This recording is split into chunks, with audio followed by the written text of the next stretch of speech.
Sweet. What's going on, guys? Welcome to another edition of the NarikChase channel. I'm your boy, NarikChase, and I am trying to commit to doing a series review on the new Resident Evil television series developed by Netflix. Now, we all know how me trying to stay dedicated to something very hard, if not impossible. You know what? I still ain't even done the finish the Fallout, the 30 things we want to see in Fallout 6, but I do want to eventually come back to that. Now, in this video, I'm going to tell y'all about review episode 1. We're going to dig into it. It's going to be spoilers. I'll tell you what I didn't like about it. I'm going to give you a step-by-step of what happened and just let y'all guys know. I actually wanted to kind of do like a live viewing of it so you get my initial reaction when things happen, but I didn't. I decided this was probably a better way of fleshing out my feelings towards the series. The episodes, I think, about an hour long, and Resident Evil, I'm so sorry, just has not had the best track record in terms of being adapted into the media. Books, they've done great. Comics, great. Manga, great. The live action movies, terrible. I love them because they're entertaining, but they're still terrible films. The animated ones are spot on. They had another television series that came out, I believe, last year. Was animated. Could have been better, but it was decent, but it could have been better. But now we have the live adaptation, another live adaptation that I believe actually does take place it within it, but like an alternate timeline. I'm talking about silver timeline, like in Halo. And don't get me started on that. If y'all want to check out the reviews for that, look, I wrote it down on the website. I didn't record that one, but one day, no, in fact, I did do a video on that one. Yeah, I did do a video. It's on my Streamline. It's on the podcast channel. For those that don't know, I'm doing my podcast on a different channel, NarikChase Podcast. Go check them out. They're entertaining, fun, and just some good old-fashioned thoughts being thrown out there. So if you want to go ahead and just put something on the background, I'll do that for you. I even put you to sleep. But anyways, let's go ahead and just get into the initial review. Now, before I get into this, be sure to hit that like, share, subscribe, and that notification button to get the best of what we have going on this channel. Also,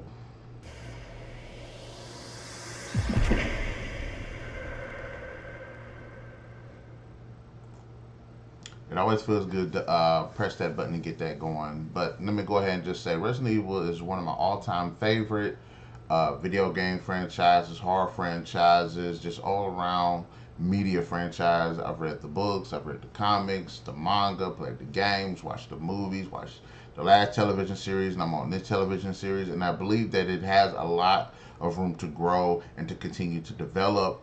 Unfortunately, sometimes what we get is trash. So, Netflix has also been somewhat on the track of doing good content and a whole lot of bad content. A lot of their adaptations of certain franchises actually come out and work out really good. Castlevania, for one of the best anime adaptations. The Witcher still is just fucking awesome. Like, they do pretty good with a lot of the adaptations that they do have going on for them. If you hadn't known, Kingdom, the zombie apocalypse show that's set back in the field of Japan and China, that's actually based off of webcomics. So, and even that show is actually just fucking awesome. Look, Netflix does have a lot of potential when they're not led in political bullshit just seep into their stuff, and you can definitely see there's some woke shit in this. So without further ado, let's go ahead and get into the review. Now, the episode starts off with the glimpse into this future where the zombie apocalypse, the T-virus had escaped, everything that went to hell, and we are following a survivor named Jade, who obviously, from what you could tell within the first minute of it, is a strong, independent, I guess, black woman. And I'm not holding that against her character. And she's actually in a world full of zombies, and there's dwindling supplies and just crazy shit going on and monsters and everything. So I guess you would have to be a tough cookie. So I'm not really taking that away from her. She's surveying zombies, studying zombies, trying to figure out how zombies work. But it's weird because in this universe they don't call them Well, in this series, they don't call them zombies; they call them zeros. Now, I'm not sure if that's actually for like legal reasons that they changed that. And I'm sorry. Look, I'm all for creativity, but I'm tired of these zombie shows. Just every time or movies, they always trying to name zombies different things. There's fucking zombies. You got zombies, Z's, zeros, walkers, deadheads. Just look. They're zombies. They're fucking zombies. Just call them zombies. It just feels so unnecessary, especially since zombies are the one thing that's not really unique to Resident Evil, but definitely one of the highest selling points. So I think you can call them zombies. But anyway, she is surveilling zombies, and she uses these rabbits, which I wanted to see. I wanted to see something. Say something. She's staying in a tent, and I get that the tent has a defense mechanism around it, which they didn't really specify to later on what the show later on in the show what it does. It's kind of fucking cool actually, but she's like in a tent on the ground, and I'm like, well, zombies and monsters and shit could just easily get to you. Like I said, the defense thing is there, but still, and there's like this like interesting like this stack of metal cages or something, this metal thing behind it, and I'm thinking, why not put the tent on top of that so nothing can get past, even if like say the defenses go down or something, nothing can slip past. You can just hide in that, hide up there. That's an extra defense. But okay, so she goes out, takes these rabbits, and I was wondering what they doing with these rabbits, which it does somewhat becomes prominent. Like it's an interesting point. Put a pin in there about the rabbits. She uses the rabbit, pokes a little hole in its ear, and watches zombies just react. And the zombies go fucking crazy. And I'm like, I'm not opposed to zombies doing that, but I'm like, at this point, these zombies, the zombie apocalypse has been going on for some years now, and I'm like, these zombies act like they just turned like a few days ago. Cause they're fast, they're reactive, they can fucking run. You would think this was 28 days later how fast these zombies can run and how active they are, and just how specific their senses are. Now later on, it is established that the zombies they can't see. Like over time, their senses do dwindle, except for their sense of smell, which is why the girl ends up pricking the rabbit in the ear. And I'm like, well, damn, I feel sorry for the damn rabbit. I'm like, sorry, bugs. You know, you serve a purpose now. Now, I ain't gonna lie, the rabbit took the fuck off. I was rooting for that rabbit. That rabbit just got the hell out of Dodge.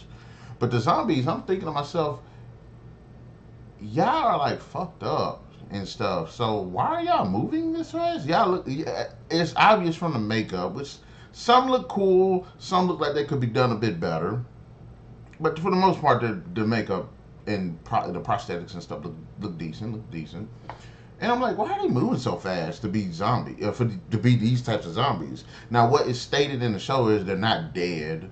They're the infected kind. They're not the resurrected dead kind, which is kind of weird because I think they can become the resurrected dead kind. And like I said again, 28 days later. So all they want to do is eat and infect other people and stuff like that, which is pretty cool. But still, I'm like, these zombies run fast as hell. But she's surveilling these zombies. I tell you, I'm not lying.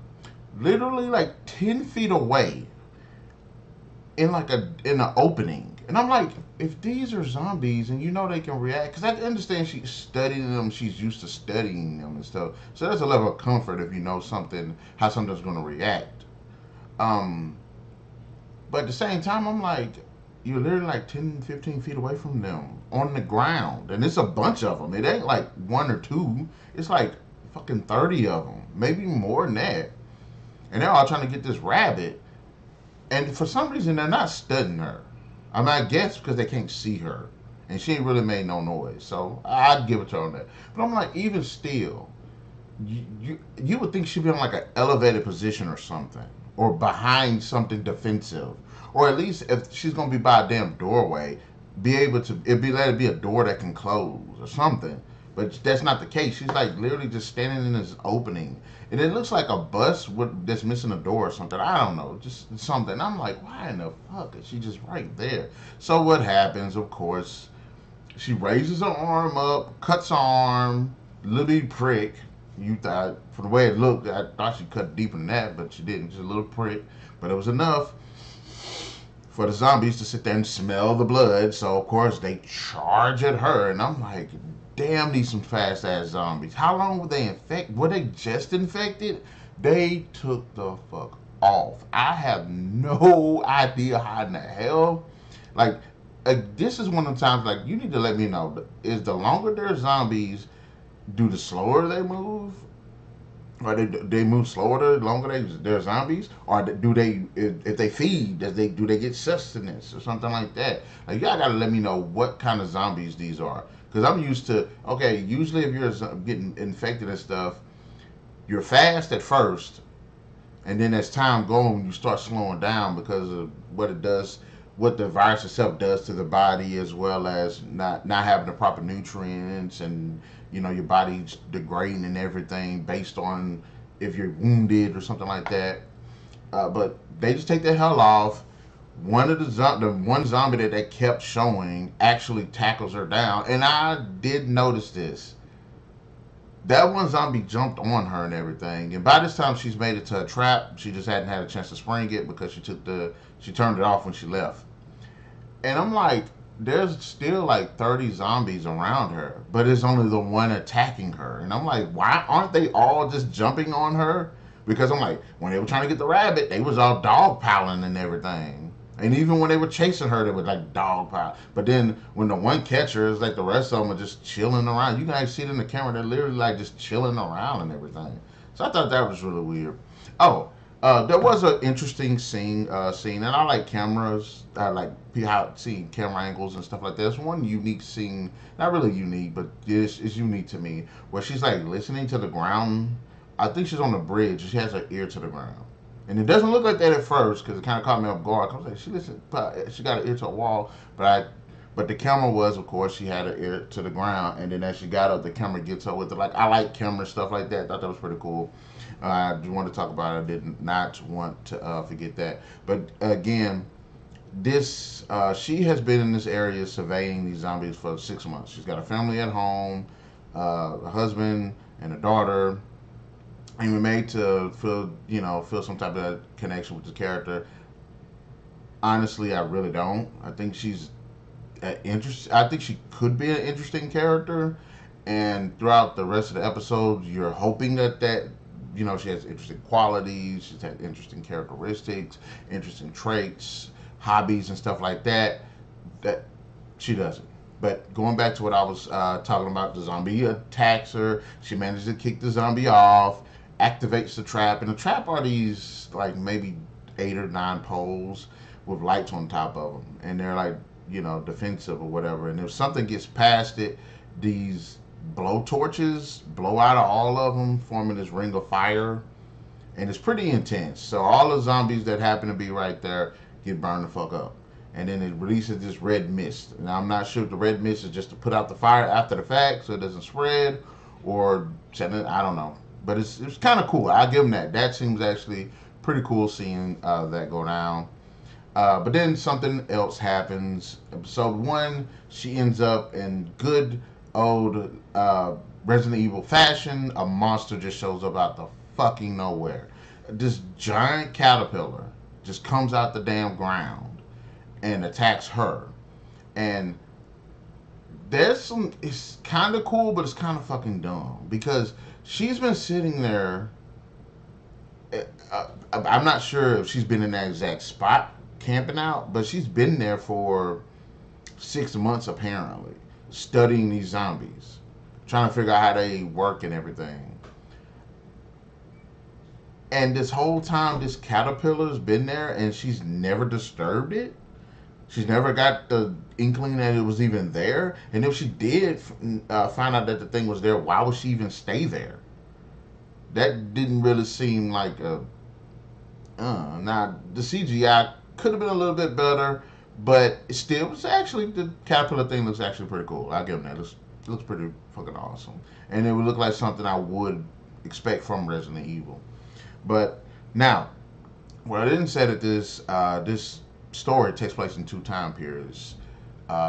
Before this outbreak, when she's younger, because it does follow her in both time periods. when she's younger, 14 to 15 years prior, and then of course after the apocalypse, the end of the world, whatever you want to go with. The initial after the virus is out and it's doing its thing.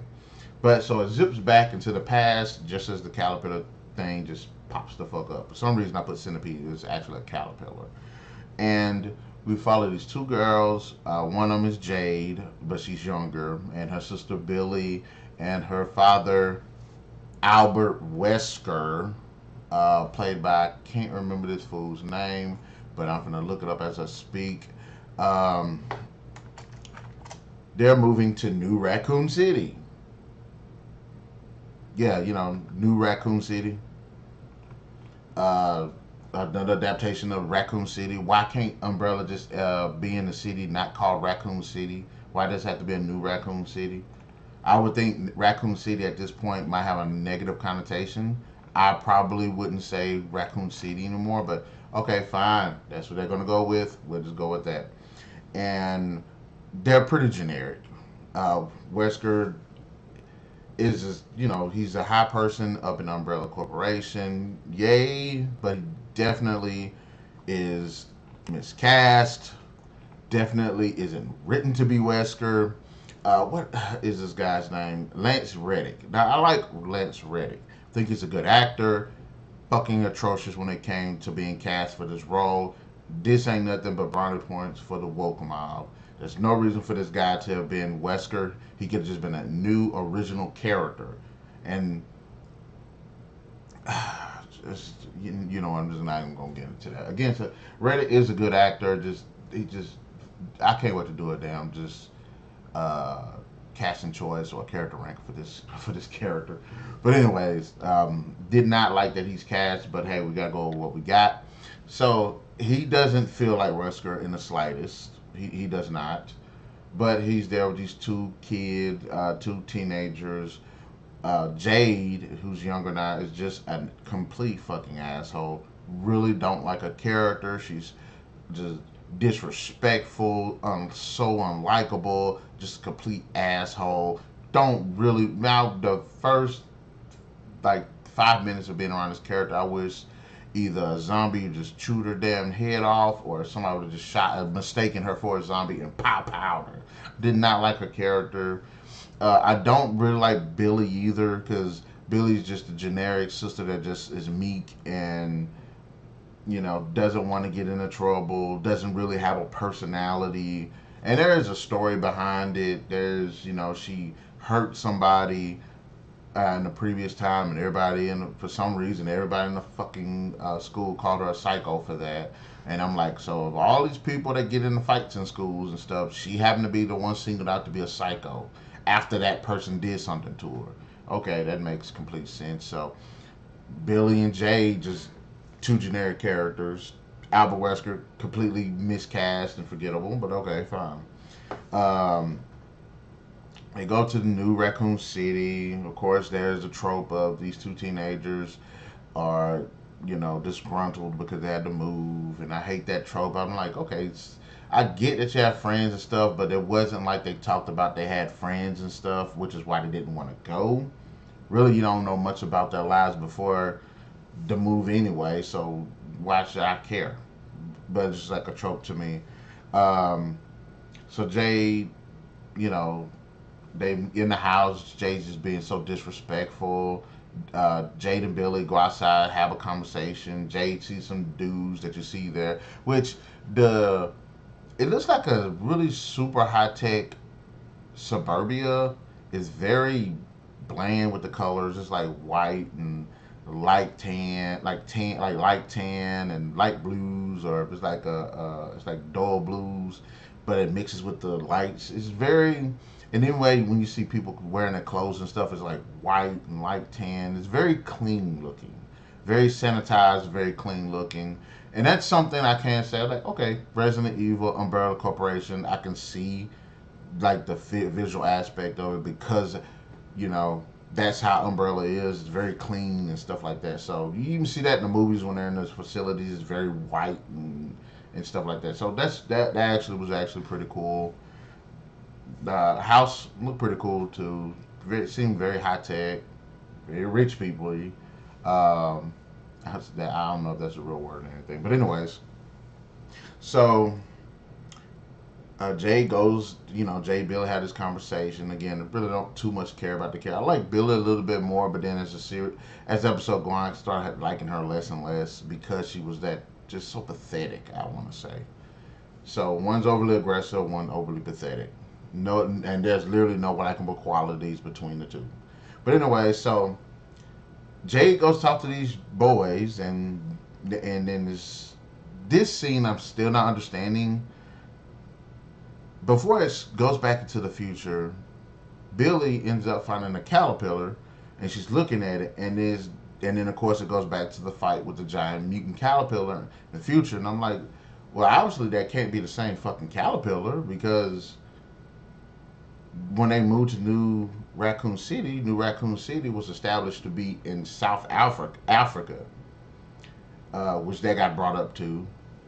Um, South Africa, but the future story is in London. So I was like, I don't understand why there's a caterpillar there, unless it would have made more sense if if that was the same location 14 years later or 15 years later. That would make a little bit more sense because you see that caterpillars there. So obviously caterpillars were there, but okay, fine. So we go back to the fight with the giant caterpillar, and I'm like, wow, this I kind of like it. It's very vicious. It's destructive. It's going after her with a purpose to just kill her, and she's running from it and everything. And I'm like, cool, cool, cool. Tension, tension. She goes to hide under something. I thought she was going to crawl under some rocks to get to the other side. And for some reason, she like crawls, and even though it looks like there's room for her to keep going a little bit further in, she doesn't. And she just kind of sits there, and the thing grabs her leg. So I'm like, okay, grabbed her leg, so it's gonna bite her leg off, which I thought it did. It didn't. I'm like, I could have sworn I heard it crunch on her leg. Obviously, it didn't. So I'm like, okay, fine. So it's tossing her around through the air like this, and I'm like, she's ragdolling right now. So she probably should have dislocated her shoulder, dislocated her leg, dislocated her fucking neck because of the way it's slinging her about. And I'm like, it's ragdolling her. So I'm like, no, she probably would have snapped her neck at some point the way it's doing that to her. You know, when you watch those videos where the bull grabs a person or gores a person and starts spinning them like this, or if a gorilla gets to a person and starts slinging them like this and they're all fucked up. Yeah, I'm talking about that. And she doesn't die. And even when this thing slams her into a fucking car, I'm like, okay, she probably busted, a couple organs from that. Maybe broke a few ribs. Maybe broke her back. I mean, understand she landed in glass, but she landed with some force, and her fucking head hit it too. So I'm like, neck didn't snap. Okay. Head didn't fucking bust. She probably should be fucking dead, but she's not. And then this giant caterpillar thing takes its fucking time to kill her. It's just sitting there, just snarling and slobbering on her. I'm like, if you want to kill, what was the point of you chasing her if you weren't going to eat her? Because I would think even if you weren't just a mutant creature, you're still an animal at the end of the day, so you would fucking probably eat your prey. And it doesn't. It just hovers over, gives her all. I'm thinking she's going to wake up. She's playing dead or something. And she's going to wake up and shoot it in the face and kill it. No, she doesn't. She's actually knocked the fuck out, which actually surprised me. But okay. And next thing you know, three dudes, random guys, show up with automatic rifles and shoot the creature and kill it. Which I'm like, okay, I'm with that, but I felt like it should have been a bit more. It should have been a bigger fight. Yes, they got automatic weapons and they're shooting this giant armored bug. You should be a bit more of the creature fighting back since it is giant and armored. And I highly doubt they would have armor-piercing rounds like that, but okay. I thought the creature would have put up a bit more of a fight. So, they end up saving her and then jumps back into the past. We have a conversation between Wesker and Billy which again I'm not caring too much about. Again, and they do like this top shot of the area, the suburbia, I guess the school, the umbrella corporation building, just one big shot. Looks pretty nice, high tech. The architecture, the design itself actually look pretty cool as well. We have a conversation between Billy and Jade. uh, Interesting conversation. Again, it's meant to show this connection between these two sisters. But the problem I have with it again is one is overly pathetic, one of them is overly aggressive, and that's the connection. It's like the connection between the two is one's going to be strong for both of them, the other one's going to be weak for both of them. And I'm like, no, that's not a good enough connection. Again, we don't know any traits. We don't know what kind of shit they like to do. We don't know really nothing about these two characters. So, but we do learn that Wesker is drawing blood from them, and he's always drawing blood from them every 2 weeks. You see him draw blood from Billy, and you see him draw blood. Well, Jay drew her own blood, but what's kind of interesting is you see him with like a bunch of syringes of both their blood and stuff, and he takes one of Jade's and injects himself. You find out that these two don't get sick and have never gotten sick. So, okay, obviously this is Wesker, so he's probably been experimenting not only on himself but maybe on his kids as well. You find out, and this scene was so fucking ridiculous, and it just went. I don't know why this was in it. It just went left.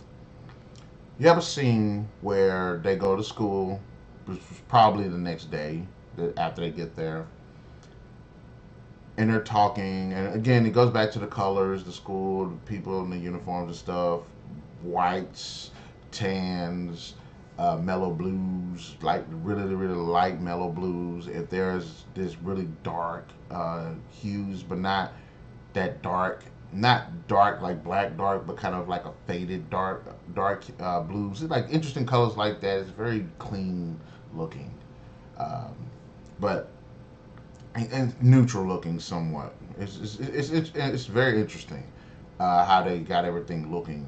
So I'll give them that too. But they're in the lunchroom, of course, and I would think since they were getting lunch that they would be getting lunch together, and they would sit at the same at the table together. And Jade is at the table. Billy's going to her. Two kids run over there to go talk to Jade. Lord knows what about what. Cause we don't get into the conversation. We don't know if they met her earlier. So we don't know what she's talking about. Billy, instead of going to sit with her sister, who she's fucking comfortable with, goes and sits to another table by herself. And then some emo chick pops up. And I'm like, okay, so Billy's gonna make a friend. She's gonna be emo chick, weird friend, but cool. She's not. She is not. I don't know who the fuck this girl is. She had this really weird conversation with Billy. Gee, are y'all twins? Billy responds, hey, my mom, dad had two surrogates. We were born at the same time. So yes, we're twins. What does this girl say? Oh, so you're a freak. How? Where do you get that out of? How did you get that out the fucking deal? A freak because she was a surrogate? That doesn't make you a freak. Not even. What understanding would you get out of that to make you say that? Now, if she would have said, hey, they pulled you out of a cow's ass and you were born inside of a cow, I could probably understand that. But, okay, fine. And then she's like, okay, so what's that on your shirt? And Billy's like, well, I'm a vegan. And then this girl proceeds to this girl is fucking psychotic. She's talking stupid shit. What was one of the lines she said? Oh yeah, me and my dad took me shooting, and I something to the fact that she shot Bambi in the head, and I was like, why are you saying this? Who the fuck are you? So the girl's just overly aggressive. She's calling Billy a freak. I'm like, no, you're the freak. I'm like, this freak is sitting here being just overly aggressive to Billy, and Billy says something to Billy. I think Billy, I'm not sure who did this, but I think Billy knocked the tray out of her hands, and then the girl proceeds to beat the shit out of Billy. And I'm thinking to myself, why is Billy not fighting back? Now, earlier it was established some stupid shit happened when they were from a long ago or whatever. Apparently, this is the only issue that's ever happened. So, apparently, Billy has an attitude problem. Not an attitude problem, an anger management problem. And she get mad, she fucks shit up. So she tries to be very passive to avoid fucking shit up, right? This probably would have been a good time to fuck some shit up. She doesn't do anything. She does not do anything. And then, of course, students rush around and they're hooting and hollering like fucking monkeys, recording her, mocking Billy. They break up the fight. I still don't understand what the fuck was this girl's problem, why she went over there to talk to Billy, why she was messing with Billy, how it just escalated the way it did. What person would act like that? Who the fuck wrote this? Like that dialogue was just terrible. Now I could probably understand Billy standing up, say the girl I said some bigoted type stuff about Jade, Jade can't hear because she's over there. Billy, the girl might not even know Billy and Jade are sisters, but Billy says something. Well, the girl's like, "Hey, I don't like that black girl over there," or they letting black people in here now, or something. Then you say Billy tried to correct her, and then it escalated. That would have made more sense. But to have this girl just up and just come over here, start talking, saying stupid shit from the jump, that was just dumb, unnecessary. I don't understand. Who the fuck wrote this? Please tell me. But anyways, let's just continue going on. So they make it home. The father and at first I didn't understand why this part either. But Billy runs to the room like a little crybaby, and Jay comes in cussing at her dad, who is in the middle of a meeting on his computer with either his associates or bosses about something that's going on in Tijuana. Put a pin in that too. But you probably already know they're saying something bad is going on there, so you probably already know what they're talking about, which I figured it was, and it was. But so Jade yells at her dad, sees that her dad is talking to business associates or whatever the hell they are, knocks the computer off, and storms upstairs. Just completely, is one of the most disrespectful people. And it's not like she addressed her father in a smart manner. Hey, Dad, this girl fought Billy. You need to go to the school, handle this situation. Would have been okay if she'd done that. Even though she was a bit angered, fine. But she didn't do that. She sat there and disrespected her father, who she's been disrespecting the entire first episode. And this is like the first 25 minutes. But I was just so thoroughly disappointed at just the representation of Wesker in this, because he's just a wuss. He doesn't like. I would think that Wesker would have been like, "Look, girl, you want to shut your ass up. I got a certain reputation to uphold. You ain't gonna sit here and talk to me like this. I'll be damned if my daughter sit here and embarrass me. I'm fucking Wesker. Let's not do that. I'll put your ass in a box." But now they try to make him this dad, which I'm not buying the dad angle. I promise you, I can actually see him being like maybe yeah, he cares about him like later on. Like this is all just a big experiment. He was the one that had caught the short end of the straw, the short end of the stick. He had to watch him and everything. But this is actually all an experiment, which, again, he draws blood from him and all that, so it wouldn't be too hard of a stretch. And he's fucking Wesker, so obviously the whole him being with Umbrella, him watching them, him doing the blood thing, him moving to New Raccoon City, obviously there's something going on, and this is more to him than just being their father. It is. Can't tell me different. So the two end up talking and everything. The Billy and Jade, and again, you know, Wesker. I was like, why the school didn't call him? And then she addresses it. She says, "Hey, I tried to call you. I tried to call you." And he's like, "Well, I'm on the call right now with my business associates and everything." And I would think after that he would actually call the school back. Which, if he did, it isn't clear, but I don't think he did because later on it becomes an issue again, and it's never brought up that he actually contacted the school about this. So, okay. Um, but all I could get out of this, because, you know, there's a scene between Jay and Billy, and they're talking, and, you know, Jade is telling Billy she needs to stand up for herself and all that. And I'm like, okay, I get that. Because me, I hate watching characters that, even if you do get picked on, have some development to where you stand up for yourself in some capacity. Billy is literally written to be the most pathetic character. The last time I've seen a character more pathetic than this was, what was the girl from that book Fallen? Because I did not like the book because of how badly she was written. Yes, you know, you had mean people in the book, but she never stood up for herself the entire time. She was, and that was pissing me off. I was like, why the fuck? She don't even say nothing. I mean, I get if you say something and they cuss you out or they smack you down, but at least you tried. You said something. This girl didn't say nothing, and that's what I didn't like about the Billy character either, because she was just fucking pathetic.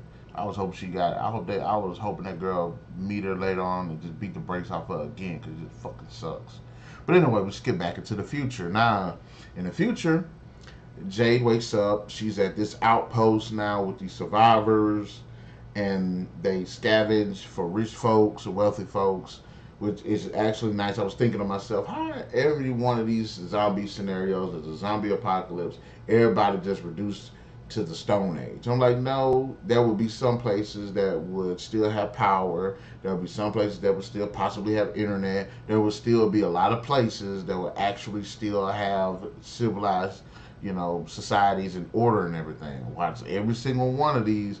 A lot of these motherfuckers sitting here wearing dirty ass clothes, and you know, I know some of these, there will be some areas that still function properly. Everything's just not just gonna go to hell. But so she's, you know, talks to the guy that saved her, named Tate, and everything. She goes out and she ends up finding that the camp, this walled-in area that they're in, is surrounded by zombies, and she, which is kind of cool, but even still, I'm like, oh, that's kind of dumb. Why all these zombies just piling around them? It doesn't really make any sense. But okay. Um, so there is that. Even though, like I said, it's a decent shot. And I'm sorry, these zombies are like this camp is like in the middle of fucking nowhere. Where are all these zombies coming from? And then if you go by the whole smell factor, which they go into it later on, even still, you're not. How the fuck is their keen to smell that damn sharp? Their nose is so sharp, it's like a shark in water. You see 1 pint of blood, any human fluids that being expelled, they can smell that shit, and they coming.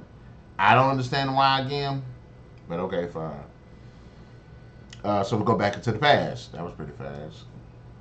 But anyways, Jay tells Billy to find the girl, punch her, beat ass, do something, defend yourself. And all Billy ever says is she don't want to be called a psycho. And I'm like, shut the fuck up. Why do you keep bringing that shit up? But anyways, so Billy and Jay go confront the bully. I don't even know this girl's name. I don't think they even said it. I'm like, okay, there you go with, you know, character development. Got a bully here.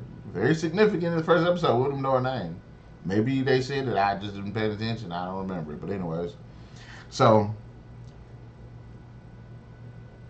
I'm thinking Billy's gonna do something, but I'm like, nah. I feel like she's gonna be stupid. What happens? Billy's sister extends her hand out and says, "I'm sorry, and are we cool?"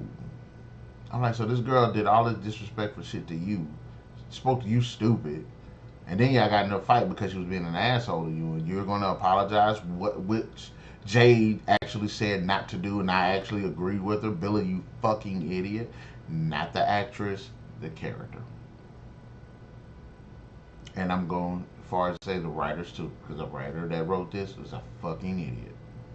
So, anyways, this girl does some more dumb shit, and she was eating a sandwich or a poke or something, and she stuffs it into Billy's face. And I'm like, who the fuck would do that? What's the motivation here? Chaos?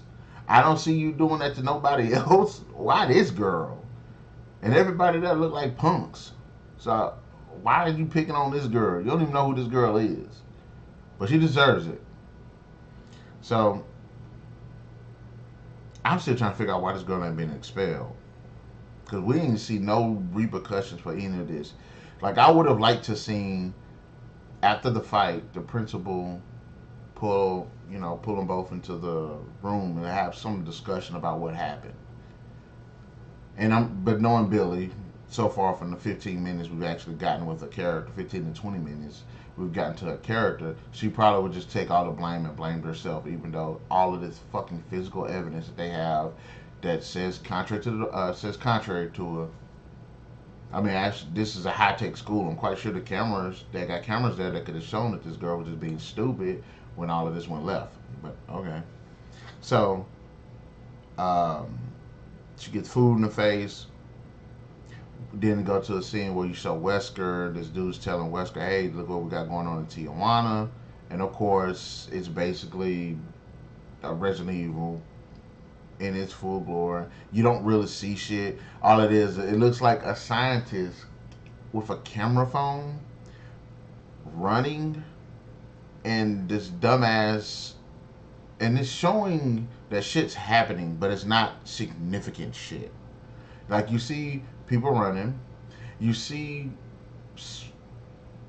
guards, armed forces, whatever, firing, but you don't see what they're firing at. You would think that if the person was recording this shit, that they would actually show what the fuck was actually going on. Not the chaos, but actually it's like watching a fucking Godzilla movie, watching people run and scream and shit, but don't actually put the camera on Godzilla.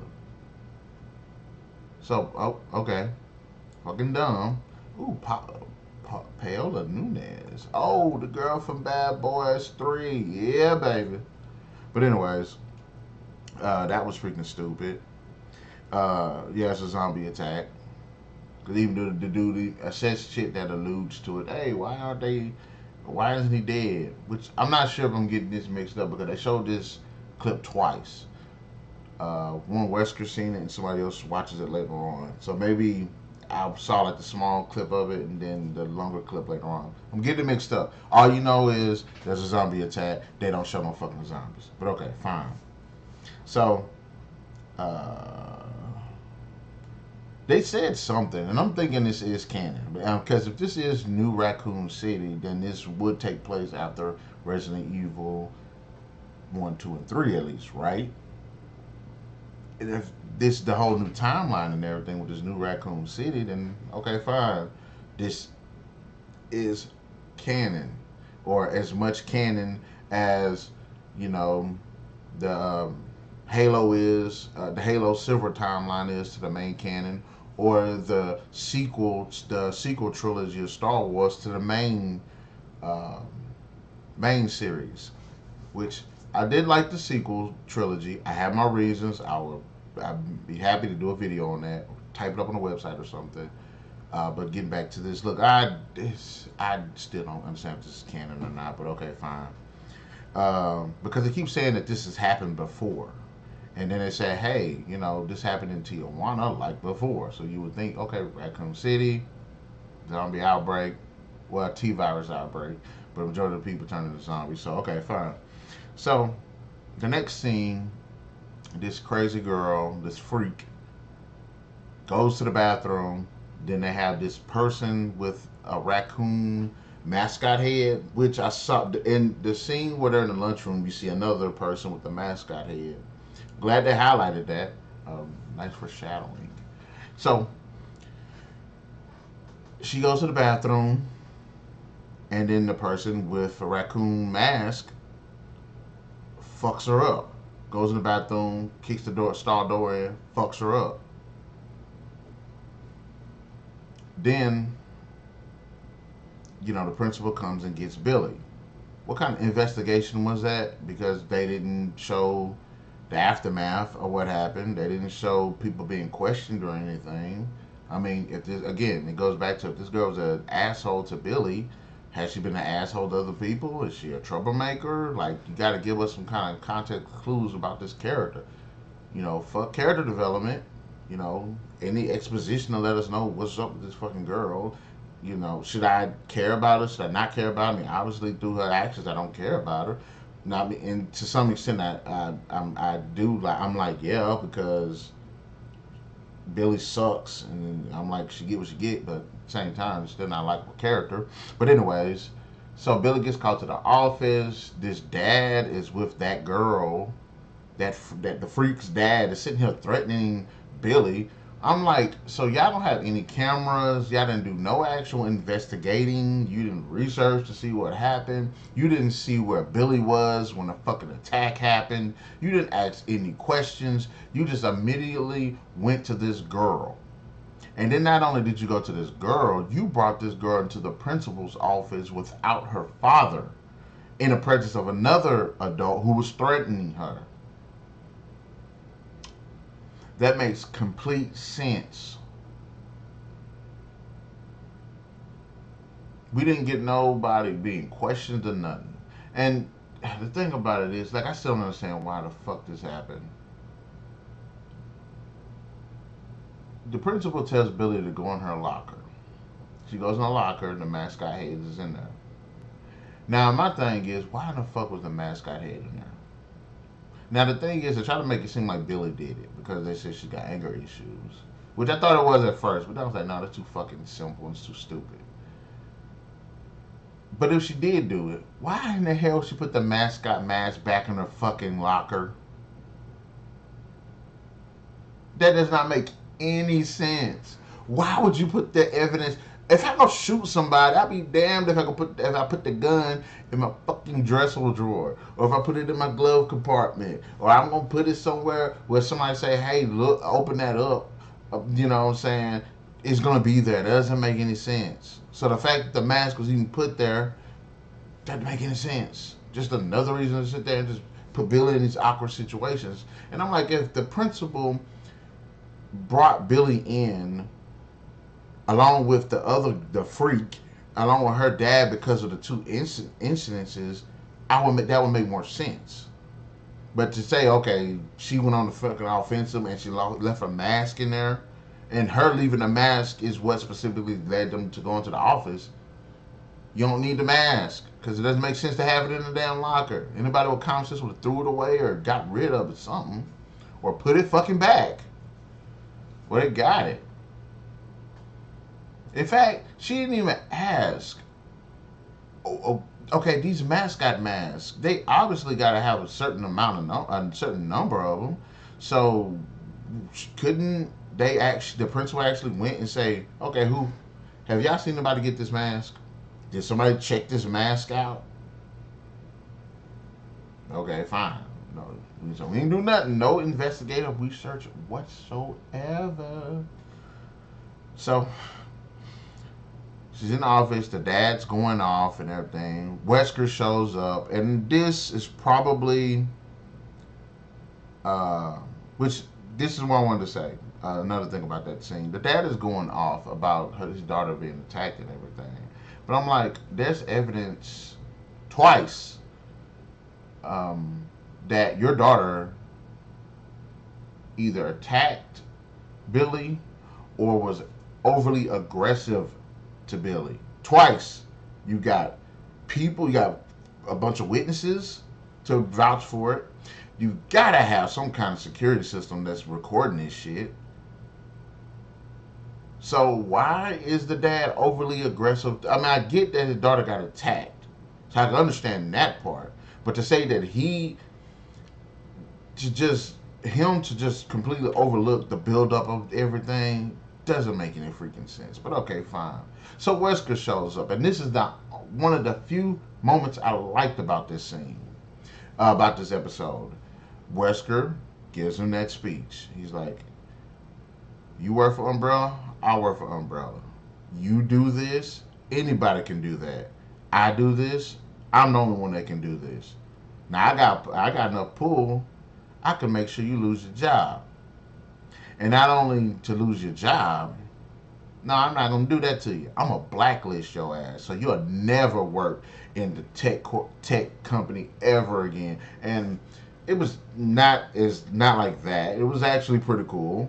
Although he did kind of what he led off with: if I threaten to quit or you get fired, you know, I'm not. I'll be like, well, I'm not gonna lose my job over this. I'll be like, I say I know people and I got pool and I can make sure your ass never work again.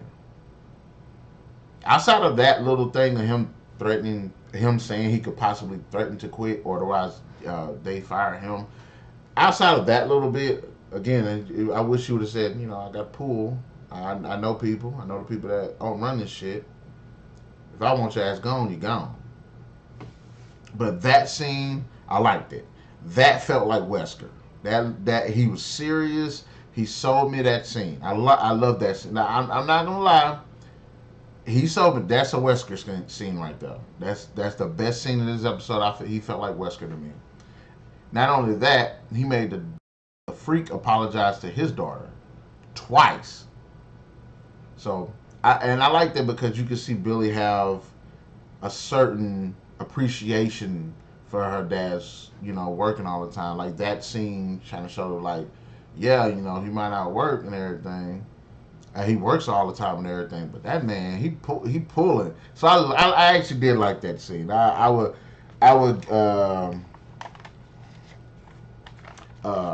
give him that.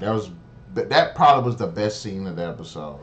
Even the caterpillar scene I did like because it was just like monsters and shit, but that scene was actually pretty cool. And then, you know, Wesker and Jade and Billy are leaving, and Jade runs out of fucking nowhere, and I'm like, where the hell did this girl come from? And I don't know what it was. Just the way she was running, the way it was shy, it looked weird. But I was like, where the fuck this girl come from? So of course, after that, we jump back to the future, and at this point, this is where we learn about the zombies, where she says, you know, she's been studying zombies for the last 6 months. She's about how humanity needs to learn that we're not going to never get rid of zombies because at this point it's 300 million regular humans to 6 billion zombies, and we got to learn how to live with them. She's been studying them to see if they have any type of intelligence. One line that she said that I thought was actually pretty interesting was she said that she said that the zombies are going to change, they're going to mutate or something like that. And the dude's like, Tate, the guy that rescued her, is like, you know, no, they don't mutate and everything. And she's like, yes, because viruses mutate. And she's like, hopefully this virus can become weaker, and the weaker it gets, the smarter the infected become. And again, it goes to what she was saying about learning about them so we can live with them and everything. And like I said, I thought that was actually pretty interesting. I thought that was interesting idealism. Idealism. Uh, but then, you know, and I'm like, this is when you actually hear them call them zeros, and I'm like, just say fucking zombies. I'd rather say undead. I'd rather them say infected or undead compared to zeros. I don't understand what the fuck zero mean. What does it mean? Zero mental cognitive abilities?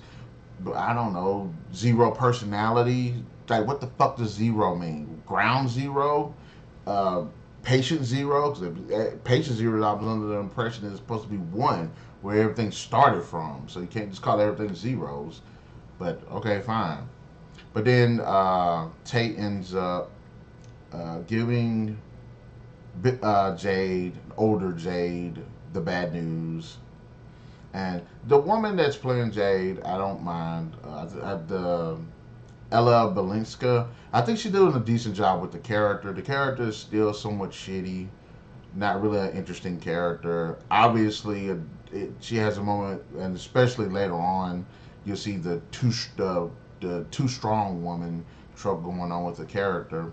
But actually, you see bits and pieces of it as it's been going on. But I think she does a fair job with the character.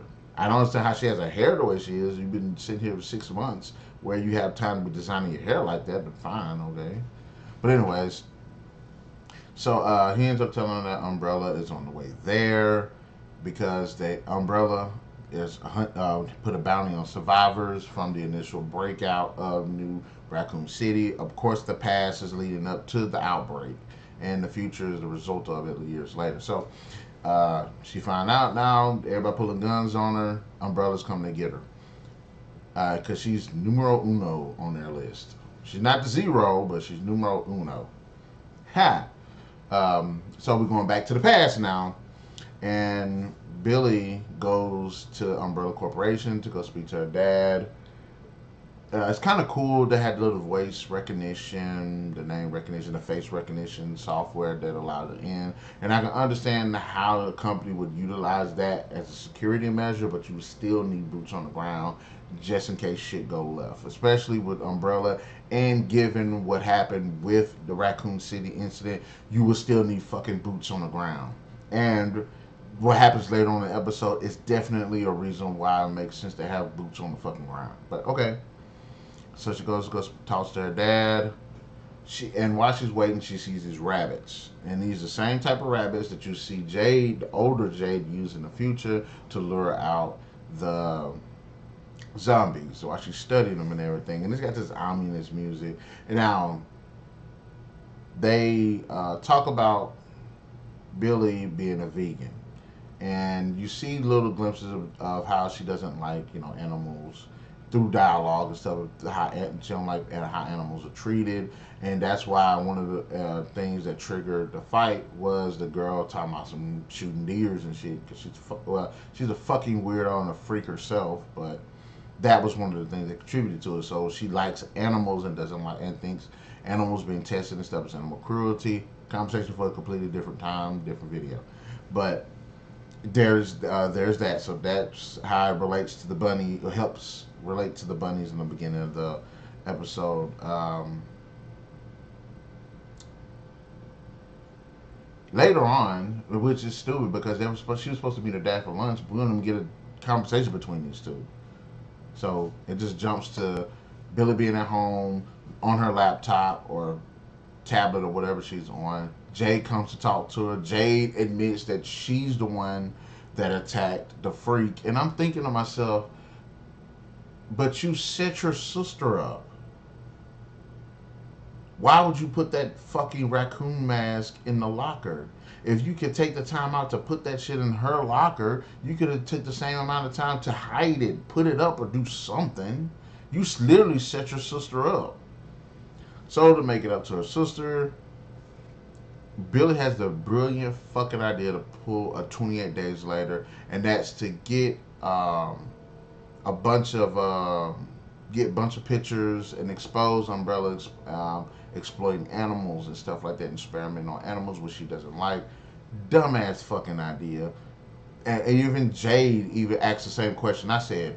What about my father? What about dad? It's your dad's job. You gonna sit there and fuck your dad over because you don't like what the company is doing, despite the fact, that all of the living situation that you're in, which is kind of weird because they saying, well, they don't experiment on animals. Don't like, why would?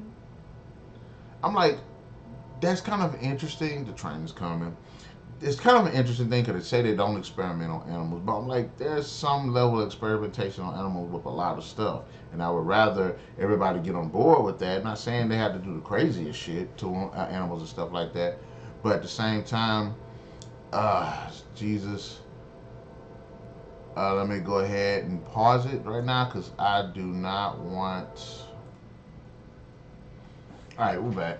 Sorry about that. But anyways, so to continue on with the conversation, we were talking about how Billy had the brilliant fucking idea to sit here and try to have Jade go into Umbrella Corporation to take photos to expose them for experimenting on animals.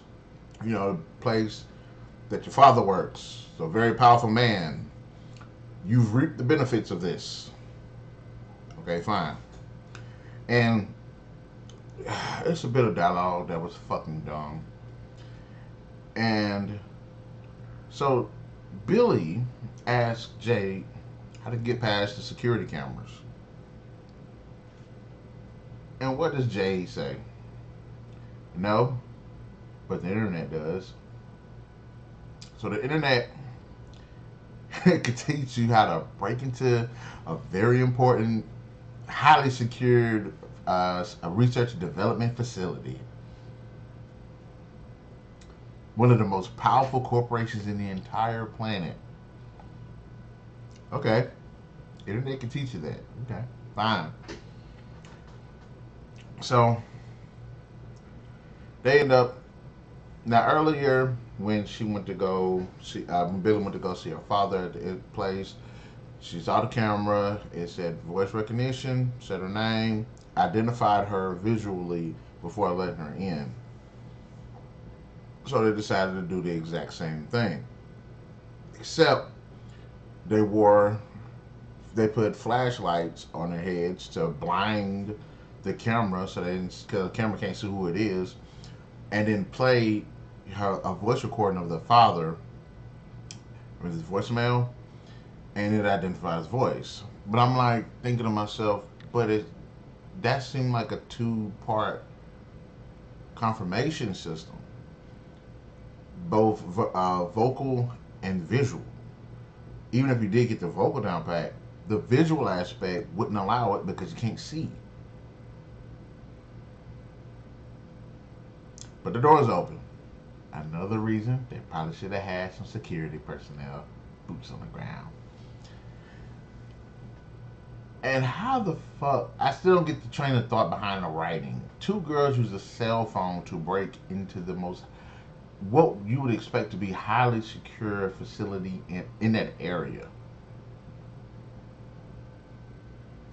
I guess that the recession is just hard times on everybody. They can't afford even one old ass guard to just walk the grounds. Okay, so there's no security to stop them.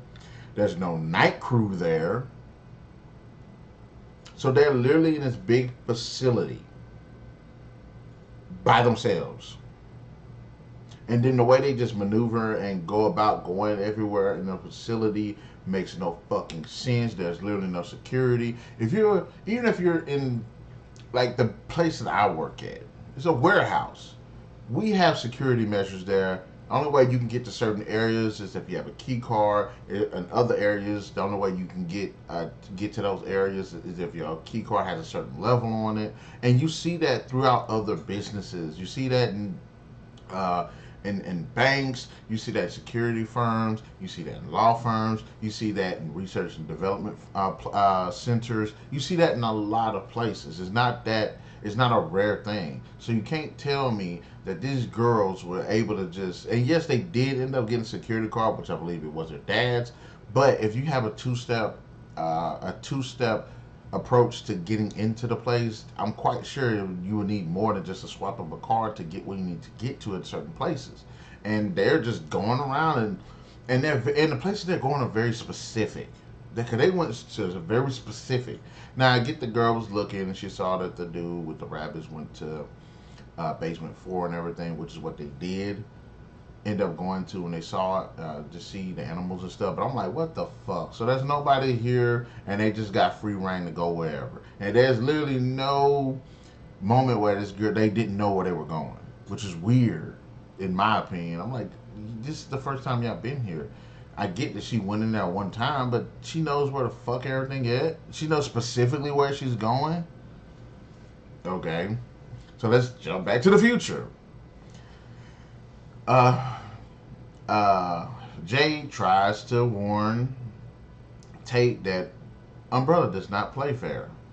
You don't want to work with these cats. Now Tate does have a decent motivation. He doesn't want to be in the wildlands anymore. He want to go to a more secure area where Umbrella has the pool, and they gave her, better life. That's not a bad motivation actually. But then, you know, Umbrella shows up, fucking murders everybody. The first thing they do.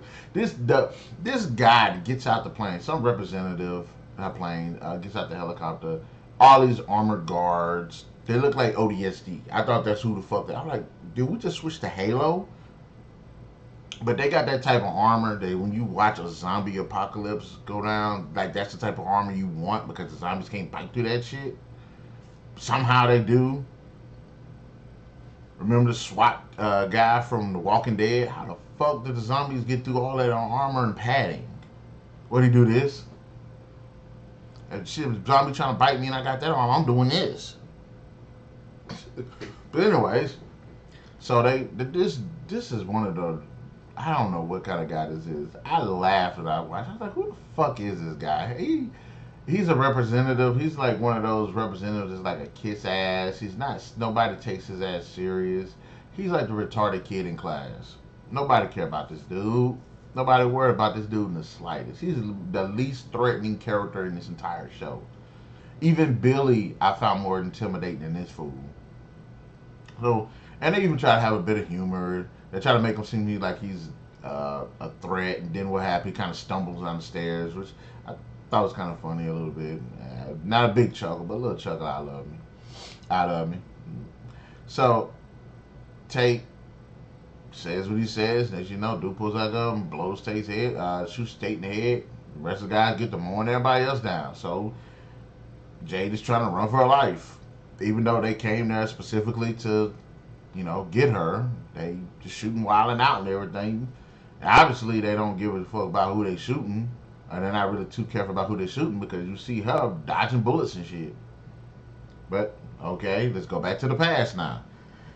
They get into this highly secured area, which I wrote this down in my notes. Wesker is home sleep at this point because it's nighttime. So I would think that his badge, and I would be a more secure location. Where is it? Literally right next to his bed on the nightstand. I would think he would have hid it somewhere, put it somewhere in a safe location, just in case, I don't know, somebody breaks into the house, they have to get out, and, somebody don't steal the shit, which the daughters end up doing.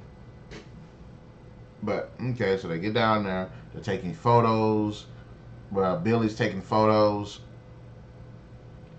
Jade ends up hacking into one of the computers. For some fucking reason, I guess it is her dad's computer, despite everybody that works there. She says she gets his name, his username right, and his freaking password. Now, before they get there, she says that her dad Wesker's password is the same password. It's something, I forgot what it was, but that's the only password he ever uses across the board. And I'm like, so that was his actual password to this highly classified and secret research and development area in this place. So she's a fucking a hacker because her dad's a fucking idiot. Thank you, writers. That was well thought out. So she ends up specifically coming across, of course, the Tijuana incident, and it's a bit more of an extended cut where you see this guy's running, he's got blood on him, he's saying, well, I want this guy to die. You see a bunch of gunfire. You don't see fucking zombies. You see people running, and I thought they were zombies, but they weren't attacking the guys with the guns, so I was like, okay, they're civilians or whatever. They got a lot of blood on them, but damn. So I'm thinking to myself, yes, this is where I'm like, okay, Raccoon City, another outbreak, Tijuana. Okay, fine. It is what it is. But then Billy, who's a fucking idiot, does one of the stupidest things. She's taking pictures of all these monkeys and rabbits and all of these animals are in cages and stuff in there, which I'm kind of weirded out because of the way the animals were caged. I would think they would be in like cages in the animal area for animals, so that way they could be, whenever the the morning shift gets there, they can be fed, they can be taken care of, they can be groomed. No, they just sitting in the fucking dark in glass cases across the laboratory. And I'm like, that doesn't make any sense. You would think there'd be like an animal room or something where they would go in there to get them out. They would take them out of the lab every day and move them. Okay, fine. But then uh, Billy goes to this, hears this noise, a growl or whatever, goes to this fucking cage that obviously looks like you shouldn't fuck with it. Because you don't know what's in it. You can't even see what's in it. And she gets the brilliant,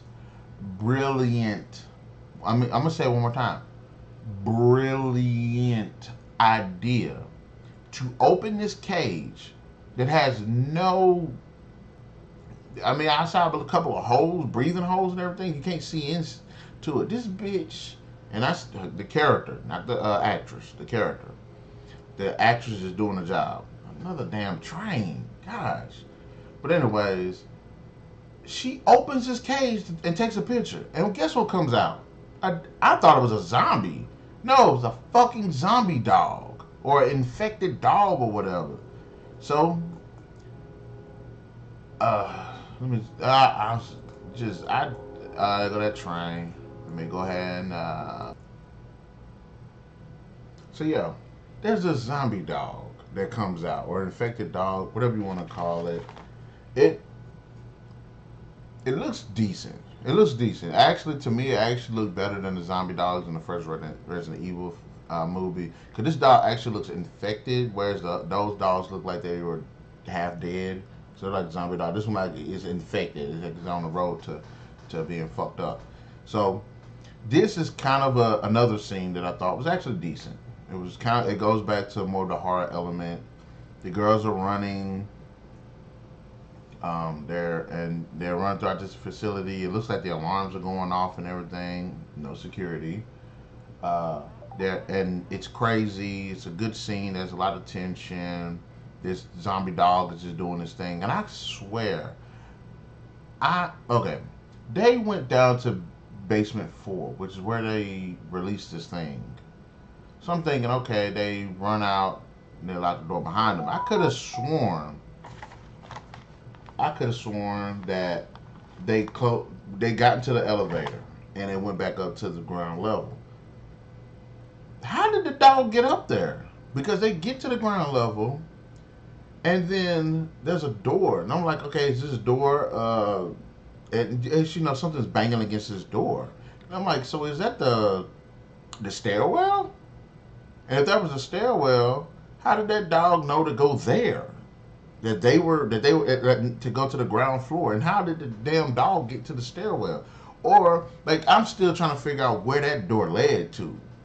Because if that was basement 4, that means there had to have been 3 levels between that and the ground floor. How the fuck did that dog transverse that fast? So I'm not sure where this dog. I don't know if the dog teleported. I don't know where the fuck this dog came from, but the dog somehow got to the ground level. Some crazy reason. And again, like I said, I think this actually felt Resident Evil. Like Resident Evil. These 2 girls are trying to survive against this zombie dog. And the dog actually exhibits, actual, dog capabilities. Is smelling, is listening for them.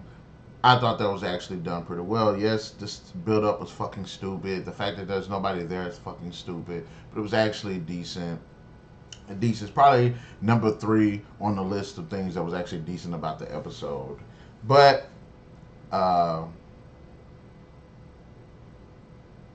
having said that, it does kind of end where Billy gets attacked and seemingly killed.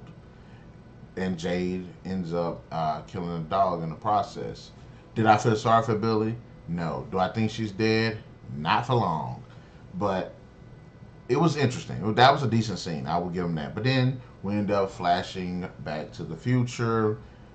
Umbrella's goons is sitting here mopping the floor with the rest of these people, just blowing the shit out of everybody left and right. Which is weird because I hadn't seen one of those guys reload one of those guns yet. Maybe it's like one of those guns from the old Judge Dredd movie, or those guns they had on Deep Rising that you never see those guys actually reload.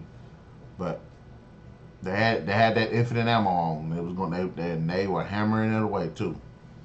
But they end up the goons and this non-threatening guy. Obviously, he is a threat. He did shoot Jill in the head, but non-threatening guy back Jade into a corner, and then he ends up revealing that Jade's sister has been looking for her. So we're saying that possibly Jade's sister is running Umbrella. Wesker's definitely got to be there, but I think it's interesting that they led with the sister was looking for her specifically and not the father. So we don't know what the situation is with Wesker, but hopefully we'll get some answers to that possibly in the next episode. So the sister, who we thought was dead, which we knew wasn't dead, but the sister's alive looking for her. You get a interesting moment. You get a good moment of her being shocked. Now I'm not sure if she's shocked that her sister is alive, but her sister's been looking for her. That will be an interesting thing we'll look forward to as well. But then she pulls a Spock out of Star Trek Into Darkness and takes a running charge and leaps off into the hordes of zombies outside of the camp. And that's where the episode ends. Shit, that was... Look, I just watched Halo a few weeks ago, and I was so fucking hurt by just how bad the writing was. I mean, you see more of that bad writing more and more nowadays. But Resident Evil, I didn't think it would be that bad. I have a lot of questions concerning Wesker, the performance around this character. A lot of it is the writing. The actors and actresses, they do a decent enough job. Like I said, there was the one moment where Wesker actually felt like Wesker for a second, about a minute. The characters, for the most part, are just so fucking forgettable and so unlikable. Every character so far, they try to make me feel something for Jade, but her past just keeps coming back to bite me in the ass like that zombie did Billy. Except he got her in the neck and the shoulder or whatever. Which is weird because when he attacked her, I didn't see no blood. She's supposed to be dead. Well, she died of fright. She died of fucking heart attack. She had a stroke. Shit. Let me know. I thought the dog ripped her artery in the neck or something.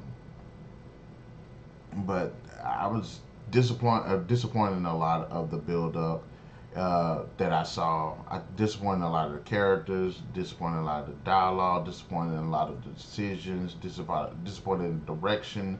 The whole past to present thing, I think, was decent. It just it felt like longer segments would have worked out a little bit better because they seemingly switched like every 5 minutes. I think they did it to where it switched maybe 4 times. Give us about 20 minutes of them when they're kids. Give us about 20 minutes of her in the capital wasteland, like this fucking Fallout.